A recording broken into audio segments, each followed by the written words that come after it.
He walked into the gala with his mistress on his arm, ready to seal the deal that would save his company. He never imagined that the ex-fiancée he had humiliated and discarded now belonged to the one man whose approval he needed most. Mr. Jang, this is Nia, my partner. Seon-woo said with a smile. Before we go back to where it all began, if you've ever given everything to someone who gave you nothing back, subscribe right now and turn on the notification bell. Tell us in the comments where you're watching from, because this one is going to stay with you. Our story begins with a 7-year-old girl standing in a half-packed apartment in Washington, D.C., watching her father wrap his books in newspaper one by one. Her name was Nia Sar. While he worked, she organized her dolls by size on the windowsill, then packed them herself, smallest to largest, no tape wasted. When her mother asked if she wanted to say goodbye to her room, Nia shook her head. "We're going somewhere new. I'll make friends there first."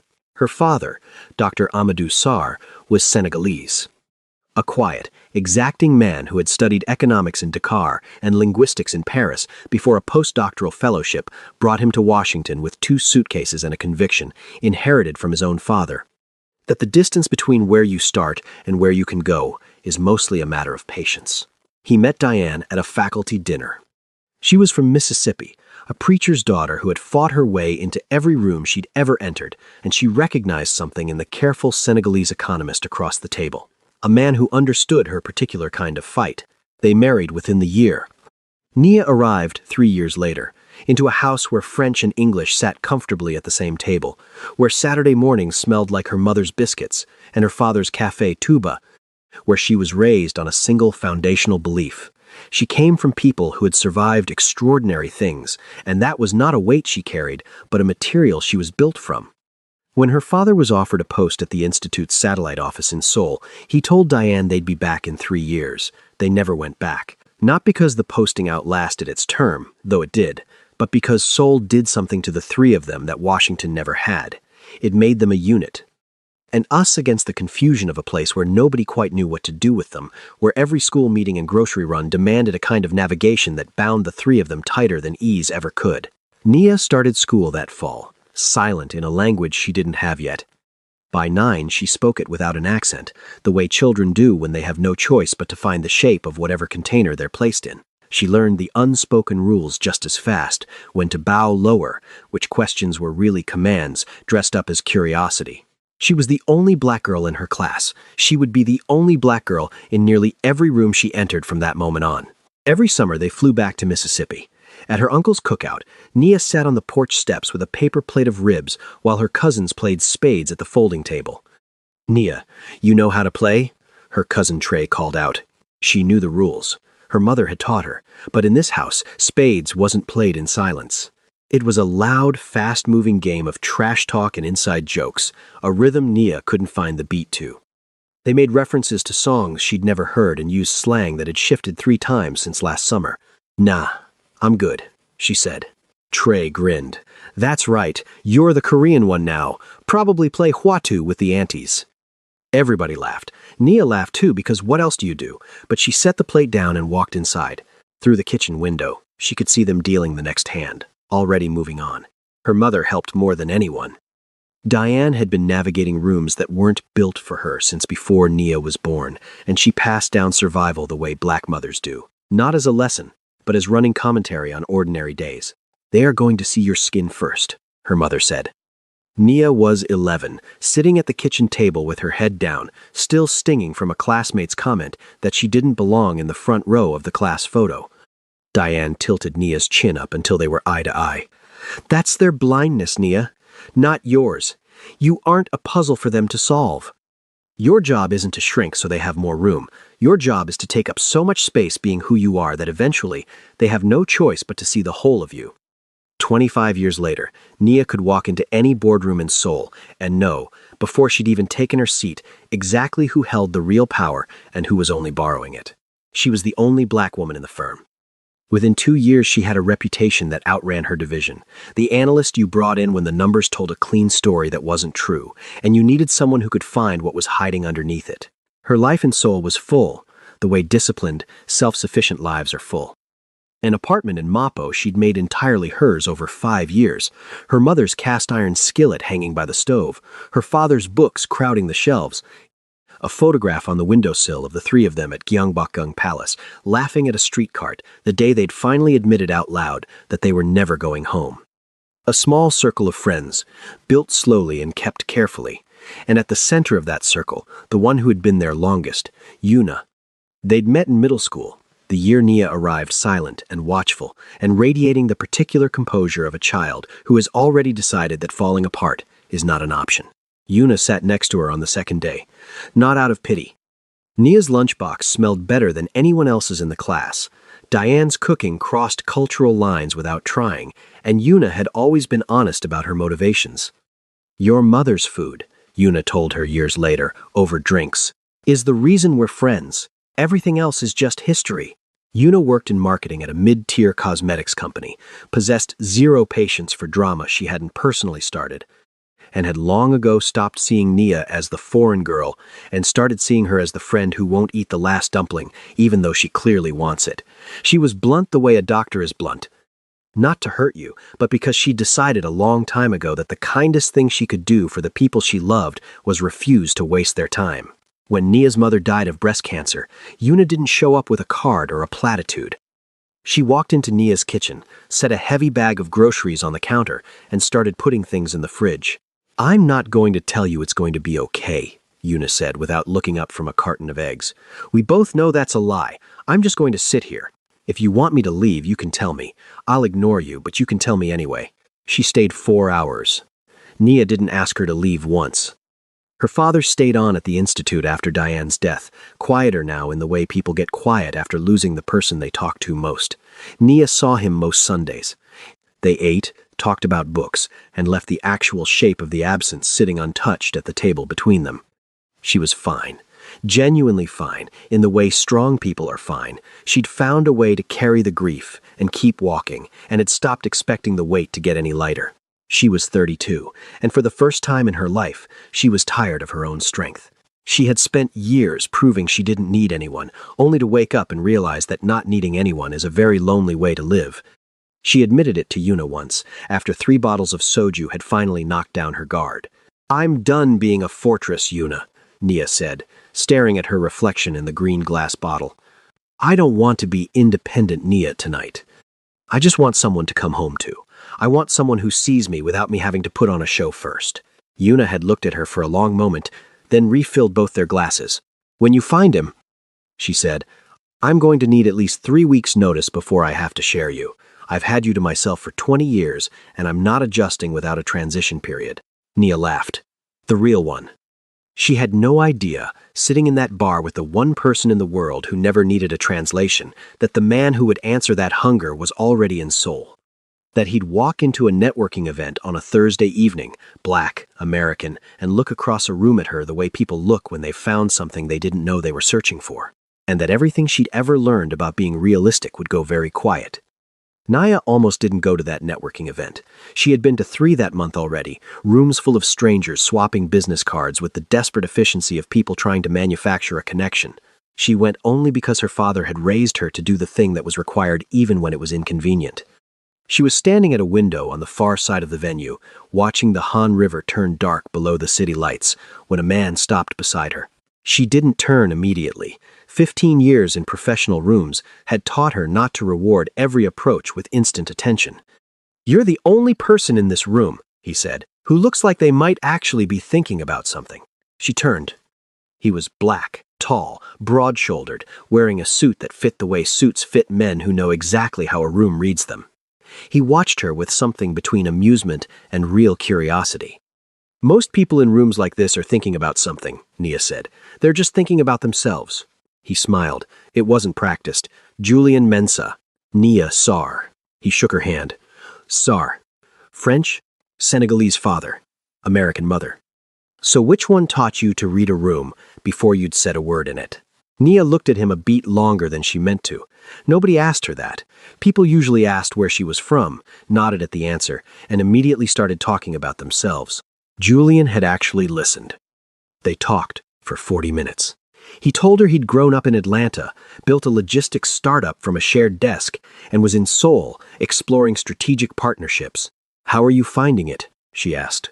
He looked at her like he'd been waiting for someone to ask properly. "Lonely. In a particular way. Surrounded by people who are perfectly pleasant, but you still go home and there's nobody to debrief with. Nobody who." He paused, hunting for the words. "Nobody who." "Who feels like home?" Nia said. Julian smiled, and for the first time, it didn't look like a networking smile.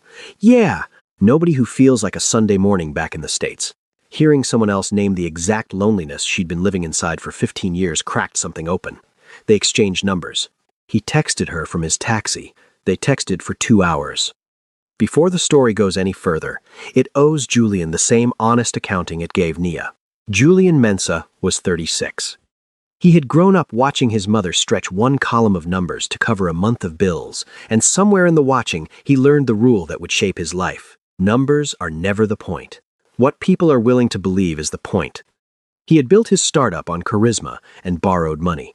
By the time he reached Seoul, his company was quietly sitting on the edge of a cliff. He hadn't come to Asia to explore partnerships. He had come to win a massive government logistics contract his company could not survive losing. And he was competing against a field that included Nia's firm. What Julian told Nia at the window was true the way most things he said were true. Accurate, but incomplete. He really did feel lonely in Seoul. He really was charmed by her. But as he walked back to his hotel that night, he also understood exactly how starved she was for someone who paid attention. He filed that away. The warmth he felt for her was real, but it was never going to get in the way of what he needed. What followed, for Nia, was the kind of relationship that happens when two lonely people find each other in an unexpected place. A private bubble the rest of the city knew nothing about. Julian remembered everything: how she took her coffee, the paper she'd written in university, a frustration about a work project she'd mentioned 3 weeks earlier. Yuna, naturally, was suspicious. 1 month in, while Nia was getting ready for a date, her phone buzzed. "Did a deep dive on your man. Startup is real. Numbers are sketch. Also, he's too hot and too smooth. Nobody is that perfect. I'm investigating," Yuna said. "You're paranoid," Nia replied. "I'm Korean. We invented paranoia. It's called pattern recognition." Nia ignored it. She was too happy. Julian was the first person who didn't make her feel like an outsider. He got the jokes nobody else understood and the frustrations she usually had to keep to herself. It felt like a relief. She thought he was listening because he loved her. She didn't realize he was actually taking notes. Over dinner and late-night drinks, Nia let her guard down. She told him about her firm's secrets, the office politics, and the exact way they planned their big bids. Julian didn't push for the information. He just waited for her to offer it up, wrapping his betrayal in the curiosity of a man who seemed to care. 7 months later, on a quiet Saturday in November, he proposed in her kitchen. He didn't do the grand gesture. There was no fancy restaurant, no bent knee in a public square. He just looked at her from across the kitchen while she made tea. "I want to do this forever," he said. He was looking at her, not the drinks, this, all of this. He held out a simple gold band. "Nia, will you marry me?" She looked at him. She thought about a lifetime of being the only one in the room, always having to be the strong one. And suddenly, she felt the sheer, terrifying relief of finally putting her armor down. "Yes," she said. The betrayal happened 3 months later, on a Tuesday evening in February. Nia was deep in deadline exhaustion, eating reheated japchae at her kitchen table and venting to Julian freely, without calculation. "They want to come in low on the freight component," she said, pushing noodles around her plate. "I told them it's too aggressive. If a competitor finds our floor, they undercut us by 2% and it still looks generous on paper." "What's the floor?" Julian asked. His voice was easy, curious, just a fiancé asking about a frustrating day at work. It took her 4 seconds to hand over a number she'd spent 6 months protecting behind an NDA. It took Julian considerably less time to understand exactly what he'd been given. Not one flicker of that understanding crossed his face. He simply nodded, said something sympathetic about leadership never listening, and asked if she wanted more wine. 11 days later, Julian won the contract. He called her, sounding lighter than air, telling her it was the biggest result of his career, and he couldn't have done it without her support. That weekend, they celebrated with champagne. She had never seen him this happy, and she felt proud of him. She had no idea she was looking at her own hard work. She found out the following Tuesday. The investigation at her firm had begun methodically. Every employee with access to the bid documents was reviewed. Nia hadn't accounted for how findable Julian was. Over the last 8 months, Julian had posted 4 warm, ordinary photos of them together on his public profile. A dinner in Itaewon, an afternoon in Bukshan. The dates lined up perfectly against the bid timeline. A man with a documented personal connection to a senior analyst had won a massive contract on a proposal that showed a level of strategic insight his company's track record didn't explain. Nia was called into the second-floor conference room, the one with the frosted glass door she'd walked past 100 times. 2 senior partners and the head of HR were waiting. They weren't cruel. They simply placed the company's conflict of interest policy on the table. The clause she'd signed on her first day, requiring her to disclose any personal relationship with a competitor. Then they placed Julian's photos next to it. Finally, the winning bid. They didn't accuse her of corporate espionage. The legal bar for that was too high. What mattered was the clause she'd signed, the silence she'd kept, and the documented relationship with the man who had just stolen their biggest contract of the year. She was fired, effective immediately, for gross misconduct. Nia did not cry. She hadn't survived a lifetime of corporate rooms by crying in front of people who held power over her. She signed what needed signing, packed her desk in 20 minutes, and carried her box out to the elevator without looking at her colleagues. She walked out into the Tuesday afternoon, stood on the pavement with the box in her arms, and dialed Julian's number. He picked up on the 3rd ring, the exact ring count of a man deciding in real time how available he should sound. "Julian," her voice cracked. "They fired me. They know about us." Silence. She could hear keyboard clicks in the background. "I'm in back-to-back meetings," he said. His voice had the smooth, distracted tone he used with vendors. "Can I call you back?" "Julian, I just lost my job. I really can't right now. I promise I'll call you back." The line went dead. Nia stood on the sidewalk, the phone still pressed to her ear, listening to the silence where his voice had been.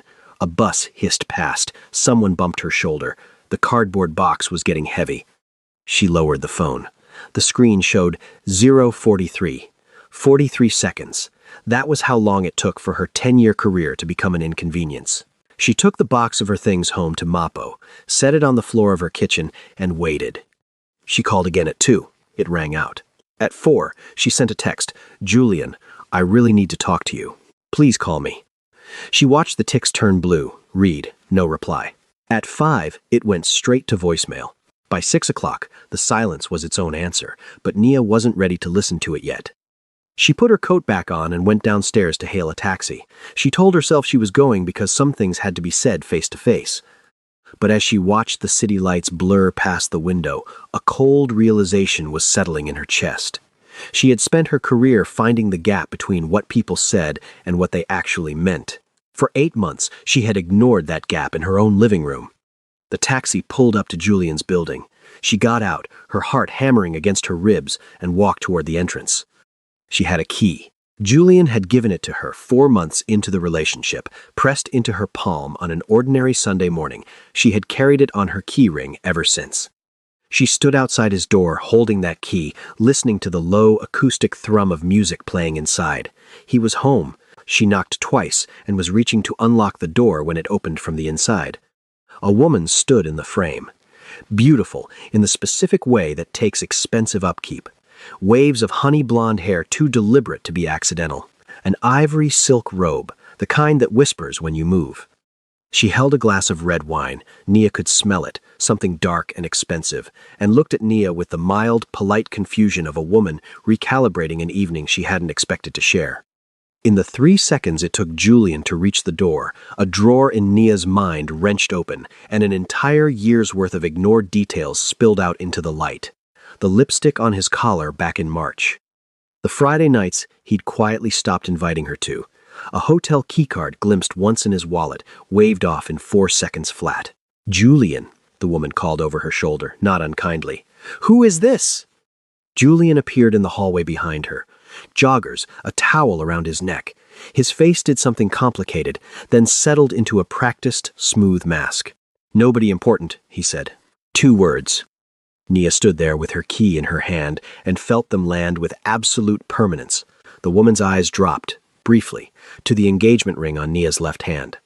Something flashed across her face. Surprise, maybe guilt, before she turned without another word and drifted back toward the bedroom, retreating into a space that clearly already belonged to her.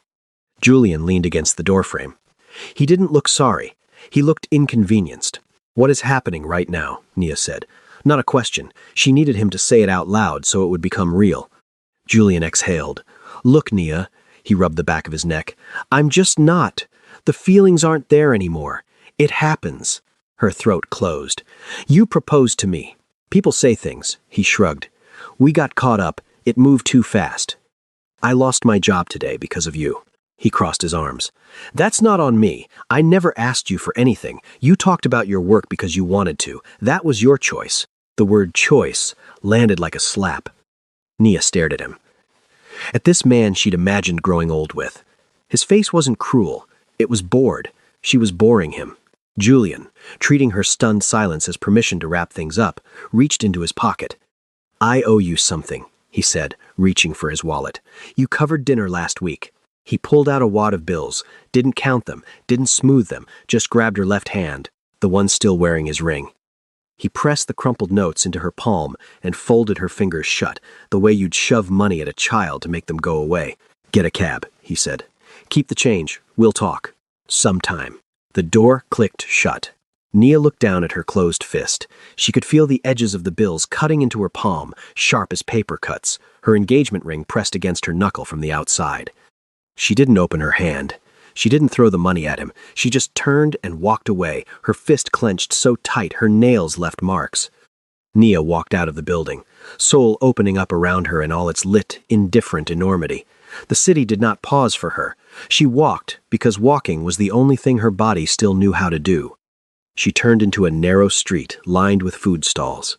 Steam rose from grills. At the mouth of the alley, a man sat against the brick wall with a paper cup in front of him. Nia stopped. She didn't think about it. She just opened her hand and let Julian's money fall into the cup. It wasn't generosity. It was refusal. The money was an insult wearing a disguise, and she wasn't going to hold it for 1 second longer. When the notes left her hand, she felt the emptiness against her palm. She looked down. The ring was still there. She worked the gold band over her knuckle. It came off easier than she expected, which felt like its own small betrayal. She didn't throw it away. She simply pushed it deep into her coat pocket, a cold weight she would deal with later. She sat down at the nearest stall, ordered a bowl of kimchi jjigae, and stared at the steam. When she reached into her handbag to pay, her fingers found the lining, a receipt, a pack of gum. No purse. She dumped the bag onto the counter. Nothing. Somewhere between the beggar's cup and the counter, someone had reached into her open bag and lifted the purse straight out. She hadn't felt a thing. As she searched her coat in a panic, the engagement ring slipped from her pocket. It hit the floor with a bright ping and rolled under the stool of the man sitting next to her. The man bent down, picked up the ring, and held it between 2 fingers, studying it for a half-second before offering it back. "Bad day?" he asked. Nia took the ring. She meant to say, "I'm fine," the reflex answer she'd given under any other circumstance. Instead, she heard herself laugh, a broken, ugly sound.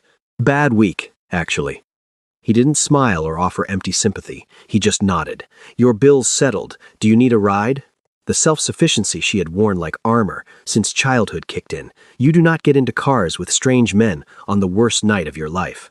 "I'm all right," she said. "Thank you for the bill." She left.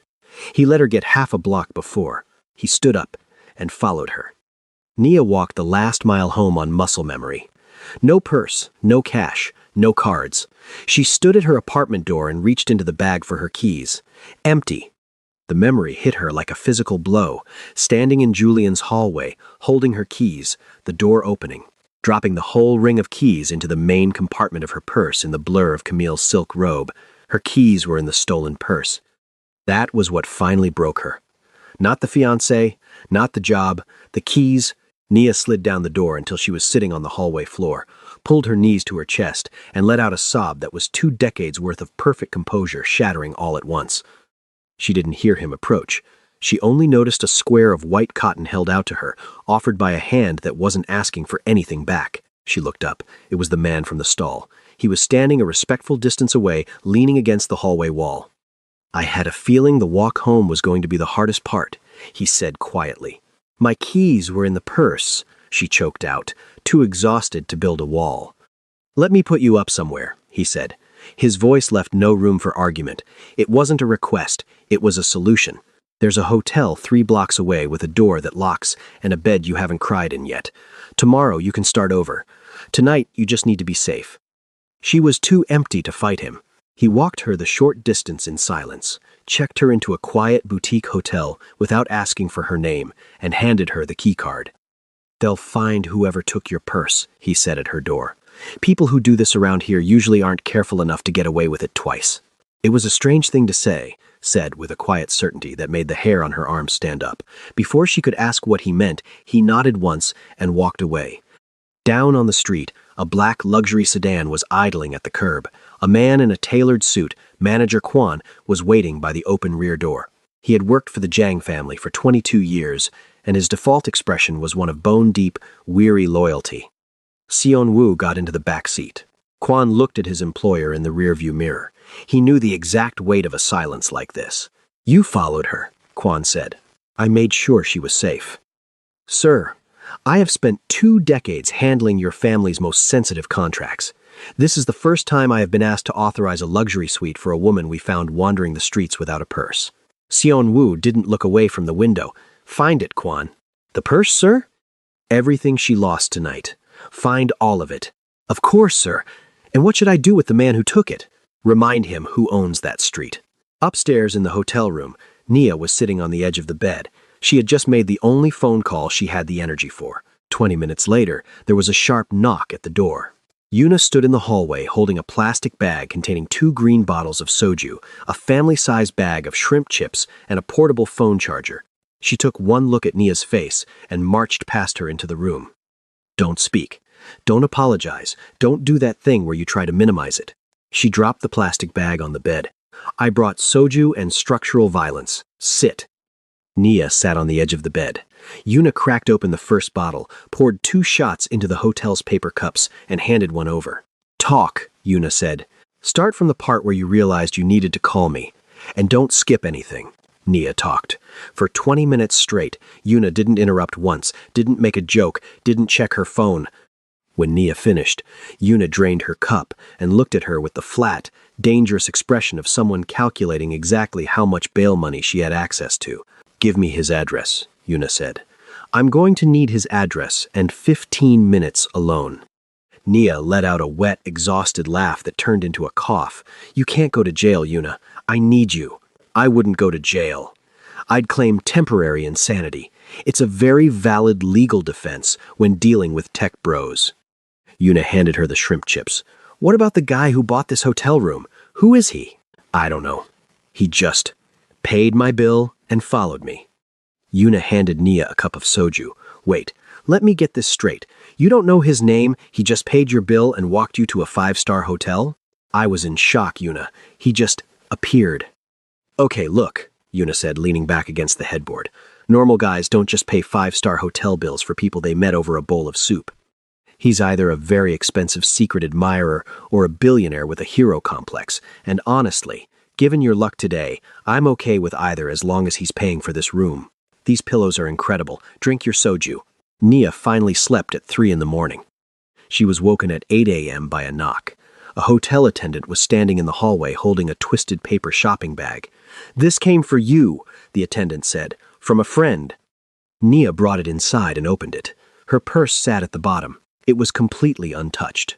Her credit cards were in their slots. Her cash was folded in the sleeve. Her apartment keys were resting exactly where she'd left them. Nothing was missing. Underneath the bag was a note on heavy, expensive cardstock. The handwriting was impeccably neat. Don't drown. Keep fighting. Nia stared at the purse, her hands slightly unsteady. She picked up her phone and dialed the number on the bottom of the note. He answered on the second ring. You got the bag! How? Nia asked. Her voice was steady, but her heart was pounding. The police don't find stolen purses overnight. Nobody does. There was a pause. When he spoke again, his voice was calm, almost gentle. I know people who know people, that's all. And the man who took it? Another pause. Longer this time. He won't be taking anything from anyone for a while. Nia felt a chill run down her spine. What does that mean? It means you don't have to worry about him, Xianwu said quietly. And it means you should probably decide how many questions you actually want answered. The line went quiet. Nia looked at the purse in her lap, then back at those 4 words, "Don't drown. Keep fighting." She had just survived a snake. She wasn't entirely sure she hadn't just been rescued by a shark. Nia went back to her apartment in Mapo later that morning. It felt different now, larger, emptier, but it was hers. It was the one thing Julian hadn't touched. She spent the day staring at the charcoal coat she'd hung by the door and the heavy cardstock note on her kitchen counter. She had thanked him over the phone, but the debt felt heavier than a simple thank you could cover. He didn't let her worry about it for long. He showed up at her door 2 hours after sunset in a charcoal coat, carrying a plastic bag that smelled of gochugaru and slow-simmered broth, kimchi jjigae from the stall. "You didn't have to," she said, opening the door wider. "I made too much," he replied, stepping inside. He set the food on the counter with the easy, unhurried grace of a man who belonged exactly wherever he happened to be standing. That was how the routine started. He came by twice a week. He never stayed too long, never pushed for details she wasn't ready to give. By the 3rd week, Nia found herself setting out 2 teacups before he even knocked. It was the most peaceful her life had been in years, but Nia knew that peace always came with a price. Xianwu wasn't just bringing soup, he was bringing his world with him, and his world was guarded by shadows. She started noticing the black sedans idling at the end of her street. She noticed the way a man in a tailored suit would suddenly appear in the background of her morning commute, always a respectful distance away, but always there. Nia wasn't blind, and neither was Yuna. "Don't look now," Yuna said one Tuesday, tossing a box of laundry detergent into their grocery cart. "But the men in black are back." Nia glanced down the aisle. 2 men in immaculate dark suits, both built like commercial refrigerators, were pretending to be extremely interested in a display of instant ramen. "They've been following us since the subway," Yuna said, entirely unbothered. She picked up a 10-pound bag of rice, walked directly over to the taller of the 2 men, and shoved it into his chest. "Since you're going to stalk my best friend all the way to her apartment, you can carry the heavy carbs. Walk 10 paces behind us, please." The bodyguard looked utterly baffled, but he took the rice. Nia laughed, but underneath it, the cold feeling from the hotel room was returning. The protection was creeping into her life in ways that felt less like safety and more like surveillance. The breaking point arrived 2 weeks later. Nia's savings were beginning to look thin. She had applied for dozens of positions and received only polite rejections. Firms had seen the gross misconduct flag on her record and decided she was too much of a risk. Even in her own home, the pressure was mounting. The property taxes on her Mapo apartment were due, and for the first time in 5 years, she wasn't sure the math was going to work. Then, on a Thursday morning, the miracle happened. She received an official letter from the tax office. A massive overpayment from 3 years ago had been discovered, resulting in a refund that covered her entire tax bill and then some. An hour later, her phone rang. A boutique asset management firm she hadn't applied to offered her a senior analyst position. The salary was astronomical, and the recruiter told her they were unconcerned with her history at the old firm. Most people would have celebrated. Nia was an analyst. She didn't believe in sudden, frictionless miracles. She opened her laptop and did what she was trained to do. She traced the boutique firm's holding company through 3 layers of shell corporations. Then she called a contact at the tax office and asked for the filing ID on her refund. By 3 p.m., she had found the signature. The tax credit hadn't come from the government. It had been a private donation made in her name to offset her debt. It was a digital fingerprint leading straight back to one place. Jang Min-ho, Xian Wu's father. When Xian Wu knocked on her door that evening, Nia didn't have a second teacup waiting. She had the job offer and the tax documents printed out. "Did you pay my taxes?" Nia asked. Her voice was terrifyingly calm. Xian Wu didn't insult her intelligence. "The system was penalizing you for a mistake you didn't make. I simply balanced the books." "And the job?" "They need an analyst. You are the best one I know. I simply removed the noise so they could see the signal." "You removed the noise," Nia repeated. She stepped toward him, the anger finally breaking through. "Julian mapped my life to steal from me. You are mapping my life to balance the books. You both think you know what I need better than I do. You're just moving me like a piece on a board. I was making it easier for you," he said quietly. "I don't want easy, Xian Wu. I want mine, the thing I earned. I spent 5 years earning this apartment and 20 years earning my reputation. You don't get to buy them back from me like I'm a charity case." She pointed to the door. "Go." He looked at her for a long moment, jaw tight, then turned and walked out. Down on the street, Manager Kwan was waiting by the car. He opened the rear door. Seon Woo got in, pulling his tie loose with a sharp, frustrated jerk. Kwan got into the driver's seat. He looked in the rearview mirror, watching Seon Woo run a hand over his face. Kwan had driven this man away from hostile boardrooms and ruined deals, but he had rarely seen him look this rattled. "She found the signature on the tax filing," Kwan stated. "She found the connection to the firm, too." Seon Woo stared out the window at the blurred city lights. "She told me she didn't want easy. She told me to stop moving her like a piece on a board." The car was quiet for a long moment. Then, Kwan put the car in drive and spoke, his voice completely level. "Your sister would have liked her." Seon Woo's head snapped toward the rearview mirror. "That was not a criticism, sir," Kwan continued smoothly. "It was an observation. Soo-jin also hated when you cleared her path. You are treating Miss Sar like a ghost you need to save, instead of a living woman who knows how to fight." Seon Woo closed his eyes, the anger drained out of him, leaving only the exhausting truth of Kwan's words. He stayed away for 3 days. On Sunday night, Nia was walking back from the convenience store when she saw him. He was standing outside the food stall where they had first met, wearing a plain gray sweater instead of a suit. He didn't approach her. He waited for her to walk over. "I turned down the job," she said. "I know," he replied. He kept his hands in his pockets. "I don't know how to not fix things, Nia. My entire life is built on anticipating disasters and buying them off before they happen. But you were right. I treated your life like a liability I needed to manage. I won't do it again." Nia looked at him. She saw the cost of that admission on his face. "Okay," she said softly. "Have you eaten?" he asked. They sat at the stall. Over the last few weeks, Nia had finally learned the story of this specific street cart. It had belonged to Seon Woo's mother. She had run it for 30 years, waking before dawn to make the broth. When she passed away, Seon Woo couldn't bear to let it close. He kept the license and handed the day-to-day operations to the current Ajuma, an old friend of his mother's who didn't give a damn about his billions, his suits, or his corporate empire. To the rest of Seoul, Seon Woo was a shark.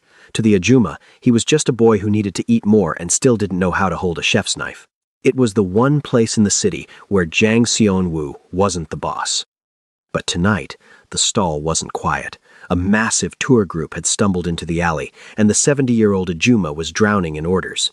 Nia, who had grown up watching her mother navigate crowded kitchens, didn't think twice. She tied her hair back, slipped behind the counter, and started organizing the tickets. "Seon Woo," she called out over the noise. "Grab those bowls." For the next hour, the billionaire heir to a logistics empire was reduced to a busboy.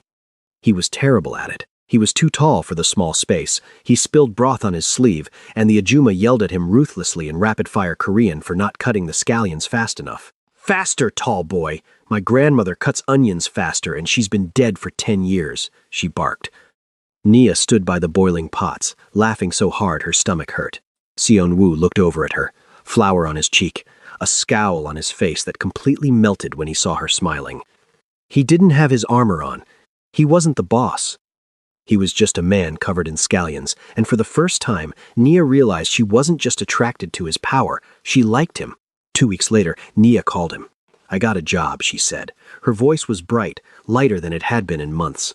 "Mid-tier logistics firm. The pay is less than my old firm, but the division head actually read my market analysis instead of just looking at my termination record. I earned it." Seon Woo smiled, standing in his high-rise office, looking down at the city. He hadn't made a single phone call. He hadn't touched a thing. "You earned it," he agreed. "I'm proud of you." "Do you want to come over?" she asked.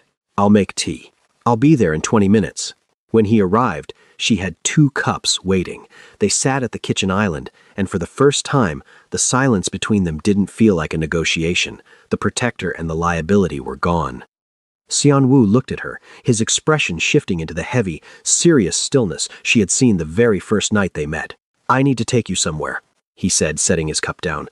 "There are things I haven't told you, about my family, and about why I was really at that food stall the night you lost your purse." Half an hour later, Seon Woo drove her to a place he had never taken anyone outside his bloodline. It wasn't a restaurant. It was a service stairwell at the back of the first hotel he had ever bought with his own money, long before his father's shadow had reached his bank account. They climbed until they reached the roof, emerging into the cool night air. There was a single table set for two, looking out over a city doing what Seoul did every night, glittering, indifferent, and beautiful. "I brought you to the only place I own," Seon-woo said, "that I've never once used for business." Nia understood. By now, she had learned to read the spaces between his sentences.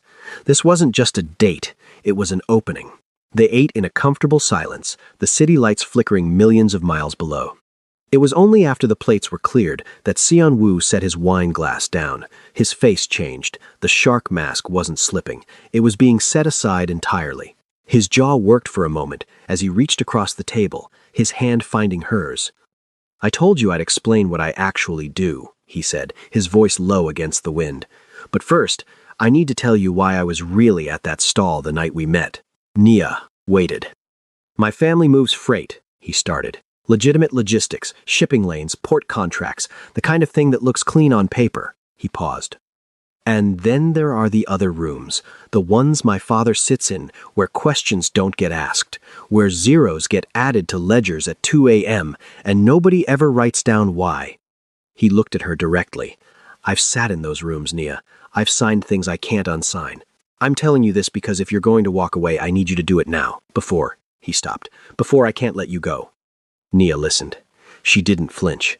She had spent a career finding the truth underneath numbers, and there was a strange, quiet relief in finally being handed the whole figure at once. "Is that all of it?" she asked. "No," he said. "The rest is about my sister Sujin." His voice changed then. It became smaller, tighter. He told her about a girl who was the only person in the family the business hadn't managed to touch.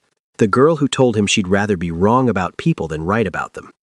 "She met a man in Busan," Seon-woo said. "A logistics consultant. He made her feel like the only person in the room for 5 months. He listened. He remembered her favorite tea. He asked questions about our father's shipping partners." Nia felt a chill that had nothing to do with the night air. The call started to thin out as soon as he got the introductions he needed. Seon-woo said. He disappeared slowly, one ignored text at a time. "She told me she was fine, and I believed her. I was too busy managing a merger to actually look at my own sister." He looked out at the dark expanse of the Han River. "She was found in that water 18 months ago. The police called it an accident. I call it a man who took everything she was and left her with nothing to hold on to." He turned back to Nia, his eyes hard and cold. "His name was Julian Mensa." The name landed like a stone in deep water. Nia went perfectly still. A coldness started at her fingertips and rushed inward. She reached out and clenched the edge of the table, her knuckles turning white as she braced herself against the sudden, dizzying drop in her chest. "I've been tracing him for a year and a half," Seon-woo said, "building a file, closing every door he has, waiting for him to come back to Seoul so I could destroy him. The night I saw you at the stall, I didn't know who you were. I just saw a woman who looked exactly the way my sister looked the last time I saw her alive." He squeezed her hand. "It was days later that my people connected the names. I found out you were the analyst from the bid. I found out you were his fiancé." Nia pulled her hand back, her eyes narrowing. "So I was a file to you, a weapon you could use to finally hit him back." At first, Seon-woo admitted, he didn't blink or look away. "I sat with that file for a long time. I thought about how easy it would be to recruit you. But then I kept coming to your apartment. I kept drinking your tea, and I realized that if I used you as a weapon, I would be doing exactly what he did. I'd be mapping you for my own ends." He looked at her with a raw honesty that Julian had never possessed. "I brought you here tonight because I won't have a relationship built on a secret. You know who I am now, and you know why I hate him." Nia was quiet for a long time. She looked at the city, then back at the man across from her. "I understand why you want to destroy him," she said softly.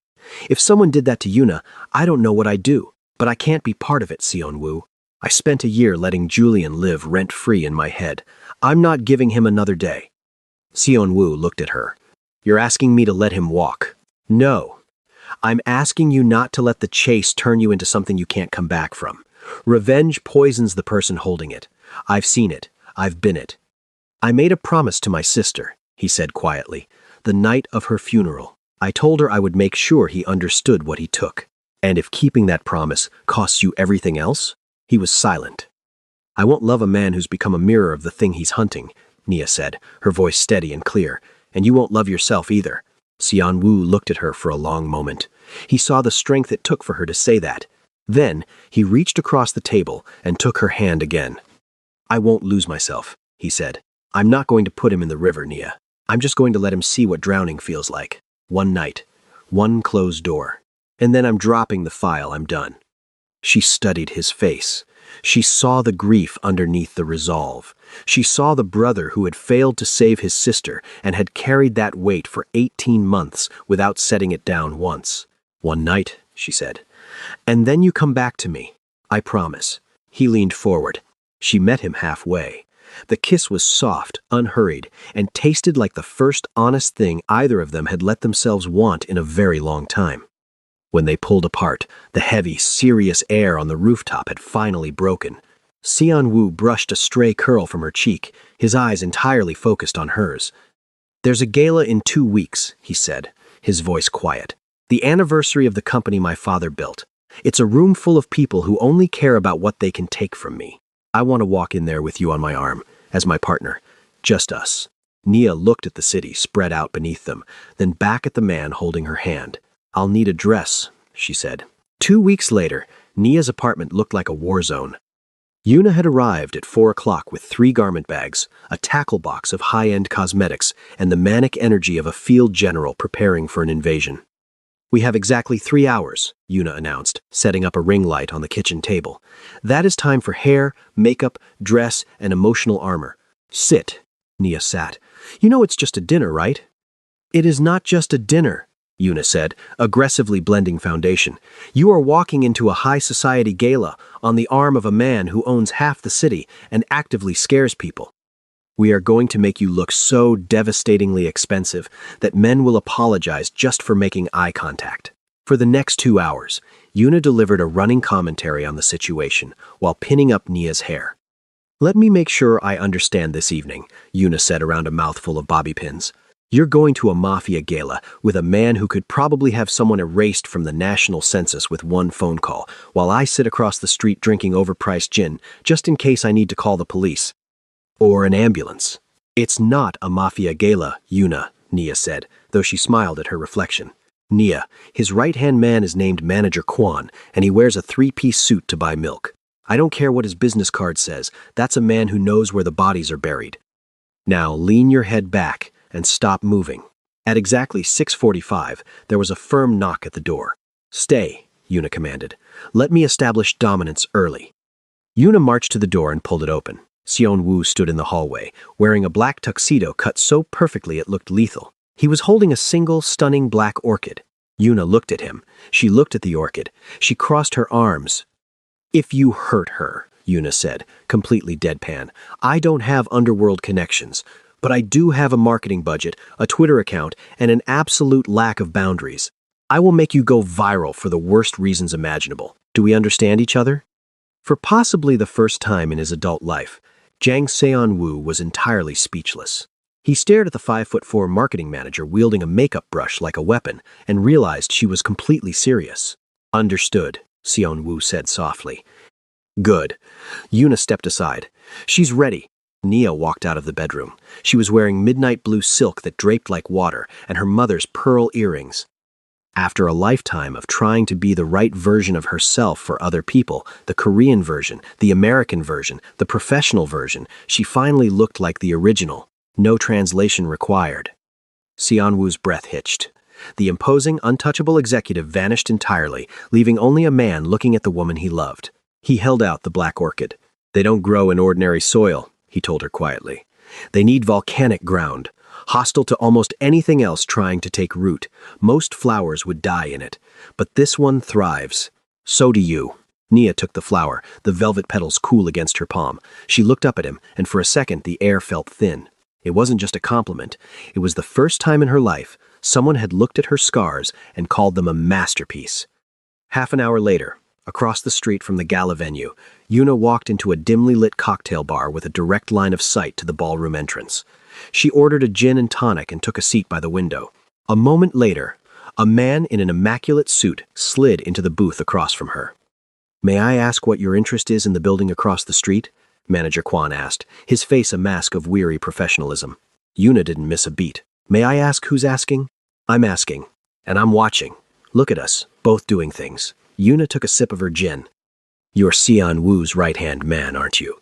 The one who wears a suit to buy milk. I'm here for Nia. Kwan sighed, a sound that carried 22 years of dealing with difficult people. I assure you, Miss Sar is perfectly safe this evening. Great. I'll stay here and make sure. Kwan looked at her. He had no framework for this interaction. He dealt with rival executives and hostile board members. He had never dealt with a Korean marketing manager with a gin glass and the protective instincts of a mother bear. Deciding it was easier than fighting, Kwan signaled the bartender. Bring her something better than what she's drinking, he ordered. He looked back at Yuna. If we are going to be on a stakeout, we are going to drink properly. Yuna smirked. I think we're going to be friends, Manager Kwan. Inside the ballroom, the chandeliers cast a warm, patient light over 300 of the wealthiest people in Seoul. The room noticed Nia and Seon-woo the moment the doors opened. Conversations adjusted their volume. A waiter changed course mid-stride. Two men near the bar abandoned their drinks and straightened up. Nia had spent a lifetime running the calculation of how to fit into a room. Tonight, the calculation didn't apply. The room had already decided who she was, and it was rearranging itself around her. Julian and Camille had arrived shortly before them. Julian was already sweating beneath his composure. His startup was hemorrhaging money, and he needed to close the freight deal tonight with the holding company's mysterious owner, or his business would be dead by Friday. Camille, in a red dress chosen to turn heads, had no idea how close to the edge he actually was. Julian had spent 3 months courting the public face of the company, a man named Yoon Tae-min, mistaking professional politeness for friendship. He was certain he'd identified exactly whose approval his deal required. He had no idea there was a name above Yoon's. A few minutes into the evening, one of Seon-woo's staff appeared, with the urgency of someone who'd run out of room to delay. A principal investor had arrived early and was asking questions. Seon-woo's hand found the small of Nia's back. 5 minutes. Possibly 10 if he's in one of his moods. I'll survive 5 minutes alone at a party, she said. I've had practice. He almost smiled at that and went. Nia found a table near the edge of the floor and a glass of champagne she had no real intention of drinking. It was there, alone, that Julian found her. Camille saw her half a second before he did, a flicker crossing her face of a woman placing someone she genuinely hoped never to place again. She kept quiet. Nia. Julian said it like he was confirming something to himself. I didn't expect to see you here. She looked up at him with an expression that gave him absolutely nothing. Julian. This is Camille. He gave the same careless half-introduction he'd once used in his own doorway. Camille offered a tight, polite smile. How did you get past the door? Julian asked, his gaze sweeping the room. This isn't exactly your usual scene. I was invited, Nia said. She didn't offer an explanation. She didn't need to. Of course you were. He stepped closer, dropping into the quieter voice he used to keep just for her. I'm closing something tonight that's going to put my company somewhere it's never been. 9 figures. But it's good to see you're getting out, after everything. I worried about you, after the firm let you go. I'm glad you found your way too, whatever this is. You seem distracted, Julian, Nia said, her voice quiet and perfectly calm. I'm sure whatever business you're here for is very important. You shouldn't let me keep you from it. I'm not distracted, he snapped, his eyes darting toward the VIP area. No, Nia agreed, her gaze already drifting past him as if he were part of the furniture. Of course not. Good luck with your evening. It was then that Seon-woo finished with the investor and started back across the room. He didn't acknowledge Julian. He walked a straight line to Nia and held out his hand. Would you like to dance? Yes, she said, and put her hand in his like there had never been another answer. He led her onto the floor without once looking back. The band was mid-song. Unhurried, he drew her in, his hand settling at the exact center of her back. From the table, Julian watched them. He went very quiet. The particular quiet of a man doing arithmetic he did not like the answer to. Jealousy arrived first, sharp and unflattering. Disappointment came underneath that, at how unguarded she looked in someone else's arms, how her head tilted just slightly toward his shoulder, how she laughed at something he said. And beneath both of those was the specific humiliation of having just told a woman he had discarded that he was glad she had found her way to whatever this was while she danced with a man the entire room had quietly rearranged itself around. He could not sit with it. The sight made his stomach turn. The slow, sour recognition hit him. Nia was not broken. She had not spent all that time curled around the wound he had dealt her. She had not faded into someone smaller. She was luminous. And she was luminous in the arms of someone else. Julian stood up. Camille was saying something, asking where he was going. He didn't hear it. He excused himself mid-sentence, a reflex to stop her from talking, and started walking. He walked out of the ballroom. He did not look back at the dance floor. He walked through the double doors, down the corridor, away from the image of his ex-fiancée in another man's arms. He found himself in the conservatory, a smaller room adjacent to the main hall, set up with a bar. It was quieter here. He stood by the window, looking at his reflection. He needed the one thing in this building he could still control, the deal. He found Yoon Tae-min at the conservatory bar, holding a whiskey. "I want to close the freight terms tonight," Julian said abruptly. "Get it signed before the room thins out." Yoon's smile stayed pleasant, entirely unmoved. "I can walk you through the terms again, but final sign-off isn't mine to give. That goes through someone above me." "Then let's find them," Julian said, recalculating instantly. A bigger signature was worth more anyway. "That's not usually a problem," Yoon said, glancing toward the ballroom doors. "He's actually here tonight." Julian felt a surge of anticipation. "Then let's not keep him waiting." They walked back toward the ballroom together. As they crossed the threshold, Yoon's eyes drifted to the edge of the dance floor. "That's him, actually. Right there." Julian followed the gesture. It took him a full second to place the face, the quiet, imposing man who had just finished dancing. It took him another half-second, considerably worse than the first, to place the woman standing beside him in the midnight blue dress. The two facts arrived together and refused to separate. The man holding his deal's entire future in one signature was the same man holding Nia. "Julian?" Yoon asked, noticing the sudden drained look on his face. "Is everything all right?" Julian didn't hear him. He was calculating the distance between his failing company and the man across the room. He needed that signature, even if it meant walking into a fire he'd started himself. "I need to meet him," Julian said, his voice tight. "Yoon, please, can you introduce us? Right now." They crossed the ballroom, just as Seon-woo and Nia stepped off the floor. Nia looked up, saw Julian approaching, and her face closed like a door. "Mr. Jang." Yoon's voice carried the easy deference of a man introducing his employer. "This is Julian Mensa. He's the one I mentioned for the freight contract. He was hoping to close with you tonight." Whatever Julian had built in his head, whatever smooth pitch or confident handshake he'd prepared, it all disintegrated. He had spent months trying to reach the man at the top, never imagining that the man at the top had been watching him break Nia's heart from the shadows. His mouth opened a half-second before anything useful arrived to fill it. "Mr. Jang," he managed to say. He extended a hand that wasn't quite steady. Seon-woo looked at Julian's outstretched hand. He looked at it as if it were a strange, uninteresting object. The room seemed to hold its breath. Even the string quartet felt 1,000 miles away. Seon-woo's own hand stayed exactly where it was, pressed firmly against the small of Nia's back, steady, unmoved. He didn't take it. "This is Nia," Seon-woo said, his voice carrying just far enough for the people at the nearest tables to hear. "My partner." Julian's hand hung in the air for 3 long seconds before he dropped it. His collar looked suddenly tight. Nia watched his Adam's apple bob as he swallowed.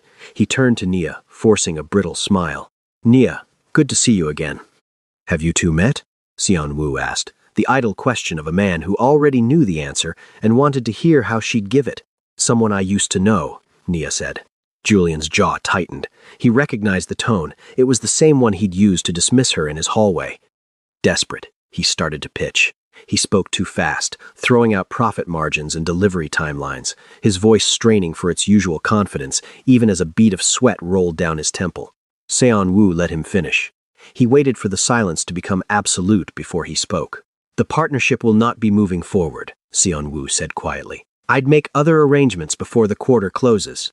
Julian's face collapsed. First came confusion, then recognition, and finally a flash of raw panic. "Wait, we can. There's room to negotiate." Julian stammered. We can lower our bid. We can find a new floor. Sion Wu was already turning, his hand guiding Nia away. There is no floor for you, Julian. There is only the exit. They walked away. Behind them, Nia heard Julian say her name once, sharp and desperate. She didn't look back. Only when they reached the cool air of the foyer did Nia feel the tension in Sion Wu's touch. His hand wasn't trembling. It was rigid, his knuckles locked with the sheer force of the self-control it had taken not to do something much worse to the man behind them.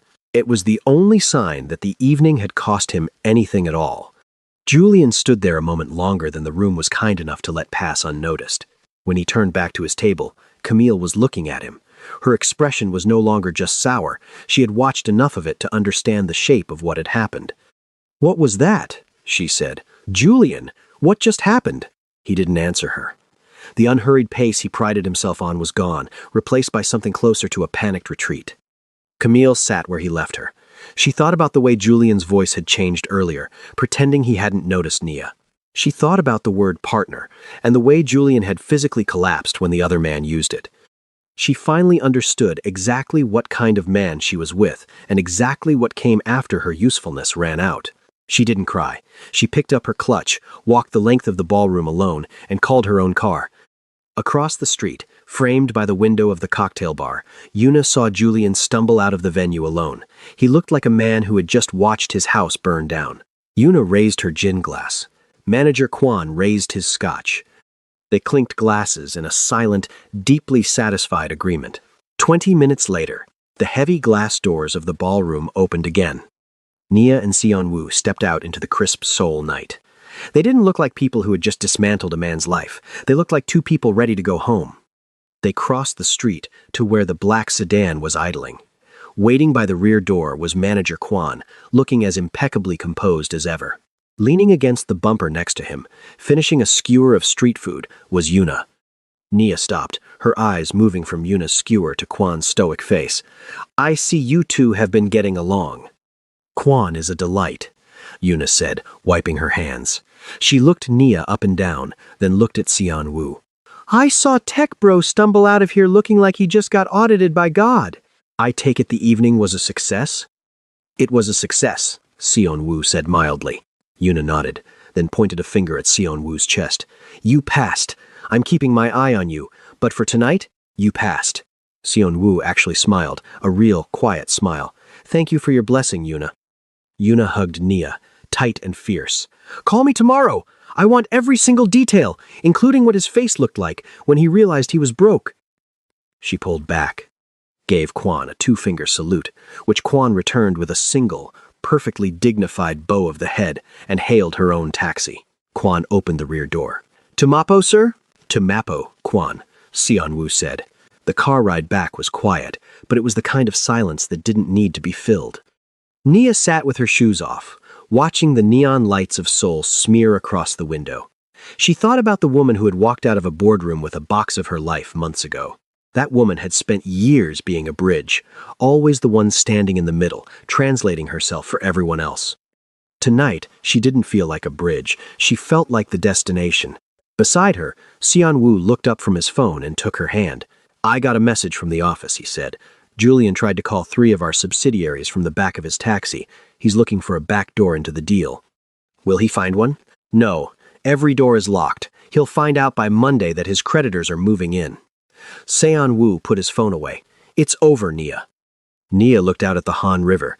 She thought about the one night Sion Wu had asked for. He had kept his promise. He hadn't been brutal. He had simply been a wall. "And you?" she asked softly. "Are you done?" Sion Wu looked at her, and for the first time, the ghost of his sister didn't seem to be sitting between them. "I'm done," he said. "I dropped the file at the office before we left. Kwan is having it shredded tomorrow." He pulled her hand up and kissed her knuckles. The car pulled up to her building in Mapo, but they didn't go upstairs. They walked to the food stall at the end of the alley. The Ajuma saw them coming and didn't even wait for them to order. She just set down 2 steaming bowls of kimchi jjigae. "You're late, tall boy," she barked at Sion Wu, though she tucked an extra serving of pork into his bowl. "The scallions are already getting cold." They sat on the plastic stools, the steam rising between them. Nia looked at Sion Wu, the man who owned hotels and shipping lanes, currently being bossed around by a woman who sold soup for $5 a bowl. Nia took a sip of the broth. It was spicy, hot, and exactly what she needed. "You know," she said, "when I moved here as a kid, I was so afraid of being an outsider. I spent my whole life trying to be so perfect that nobody would notice I didn't belong." Sion Wu looked at her over the rim of his teacup. The steam was fogging her vision slightly. "And now?" "Now I think belonging is overrated," Nia said. She reached across the plastic table and took his hand, the left one, where Julian's ring used to sit. Her thumb brushed across her bare fourth finger.